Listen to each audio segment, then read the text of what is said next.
భగత్ సింగ్ అని చెప్పి పాత్రధారిలో ధర్మేశ్వర్ మీ ముందుకు వస్తున్నాడు.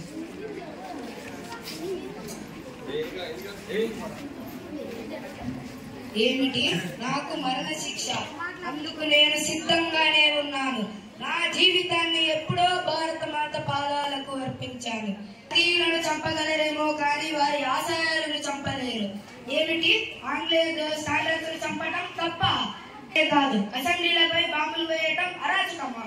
మరి మీరు జలియానా వాల్బాగ్లో చేసిన మరణకాండ ఏమిటి? అది అరాచకం కాదా? ఒక్కటి గుర్తు పెట్టుకోండి, నన్ను ఉరి తీసిన నా భారతీయ సోదరులు మిమ్మల్ని మట్టు పెట్టడానికి, మా దేశం నుండి తరిమి కొట్టడానికి సిద్ధంగా ఉన్నారు. జాగ్రత్త. ఎంతమంది నన్ను చంపుతారు, ఎంతమంది నన్ను ఉరి తీస్తారు. మరణించిన ఈ విప్లవం ఆగదు. ఇది అరణి జ్యోతియే మిమ్మల్ని మీ సామ్రాజ్యాన్ని దహించి వేస్తుంది. ఇంక్విలాబ్ జిందాబాద్, ఇంక్విలాబ్ జిందాబాద్, ఇంక్విలాబ్ జిందాబాద్. భారత్